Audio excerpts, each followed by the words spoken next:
You got to see this tragedy. Children are being raised to hate, and a father, a Palestinian father, is telling the Israeli soldiers to shoot his son. I know, this is what's taking place with the Palestinian people. Check it out. Could you imagine a father taking his 4-year-old child and sending him to soldiers and saying, kill my son, doing it on the behalf of their God, doing it on behalf of their nation? Well, this is exactly what happened right in Israel. And I want you to see specifically, because Prime Minister Benjamin Netanyahu was shaken to his core as we were when we saw this, but it helps you understand what we're dealing with. This is the only way to come through this and come out of this, is to begin to cry out to God. Because this 4-year-old child being sent by his father, he was innocent as he could possibly be. But that father was as serious as he possibly could be to be able to have his own son killed.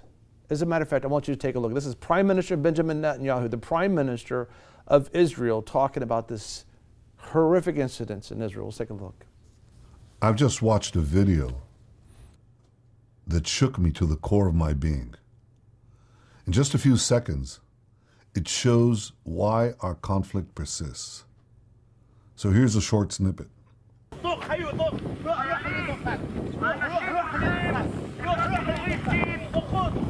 Palestinian father holds up his 4-year-old son.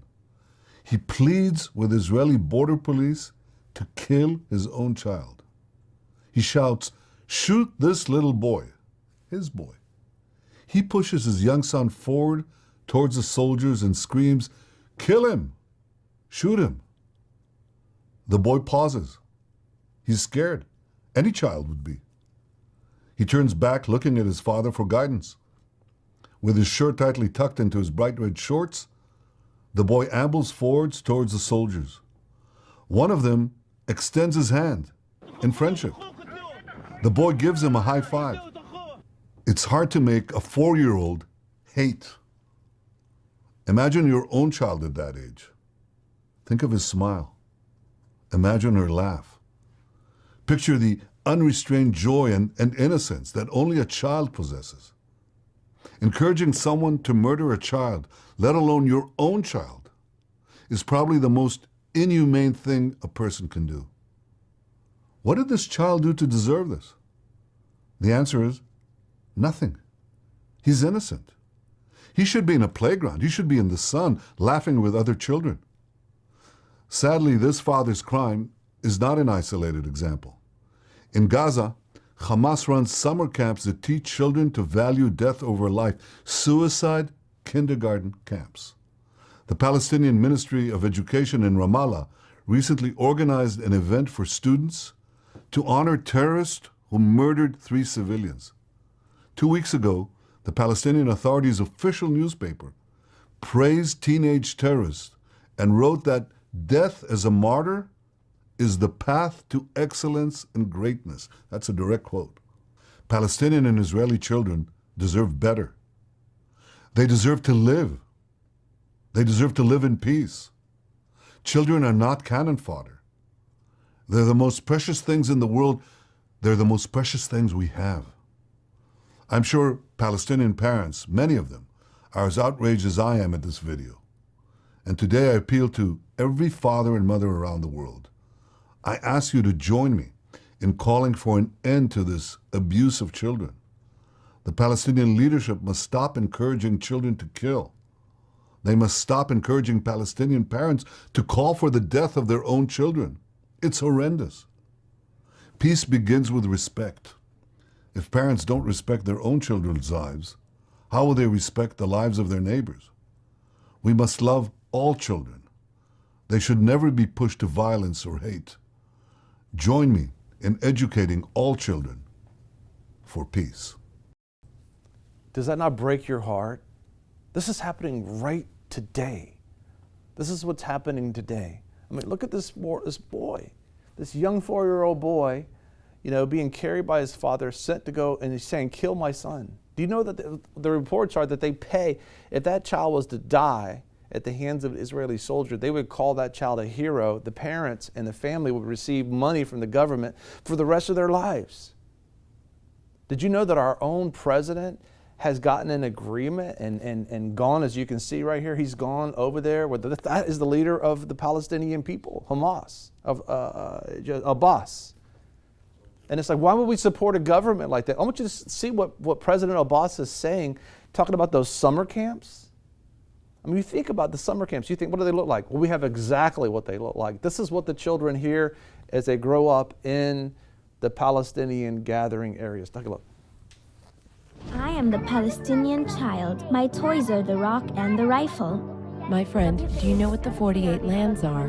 Haifa, Jaffa, Acre. Correct, and Nazareth, and many more cities in these lands. The 48 lands are all ours and will return to us, right? The official Palestinian Authority schools, the media, and mosques preach to kill Israelis just because they're Jews. And children emulate the murderous videos online. Take along a rock and knife. This incitement comes directly from the Palestinian leadership. We welcome every drop of blood spilled in Jerusalem. The result of this incitement is hundreds of terror attacks in the past few months. Dozens of Israelis were murdered in those terror attacks. About half of the terrorists are under the age of 18. This incitement fuels terror and prevents peace. ايش بتقولي لشباب الضفة؟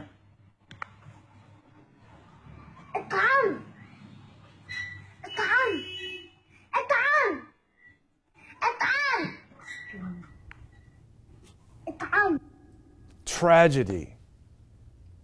Children are being raised to hate. I think about Kamal Salim. When Kamal Salim came to America as an Islamist, as a radical jihadist, coming to commit jihad, holy war of Islam against America to take his inheritance or convert folks, to put them in servitude and or destroy them in their lives, he didn't know about Jesus. He didn't know that God was good. He didn't know that God gave his son, Jesus Christ, to die for. He had no idea about the good news of Jesus Christ. He came here for that reason, the same kind of mindsets that are being taught right here. But when he got here, he got in a car accident. He had to go to a hospital. And it was the Christian doctors and nurses that took care of him. And they introduced him to a loving God. And he got saved. Listen, these children need us to be able to go and tell them about the good news of Jesus Christ. You need to stand with us at VFN TV. You need to stand with us on Emmaus Road. You need to stand with us and realize we got to go tell folks. Because these children, a 4-year-old child doesn't know how to hate. We need to tell them about the love of God. God's a loving God. When we get back from this break, we're going to talk more about this, understanding, why do they hate us? Why would they actually have their children to be able to do this? But take a look at this before. This is the Pope standing with the Palestinian president, just like our president shook hands with the Palestinian president, President Barack Obama. Also, the Pope walked hand in hand with the everyone that says that we actually rejoice. You heard him on the tape. We rejoice with the shed blood of Jews. It's crazy what's going on right now. Thank you for watching VFN TV. If you like this video, give us a thumbs up. Also, if you want to see more videos like this, subscribe. A lot of people want to abide with the Lord, but they just don't have a plan to do it. You can request that plan today at iabide.org. Don't forget you can join us 24 hours a day, 7 days a week. Download our app and sign up for our newsletter, The Torch, at vfntv.com.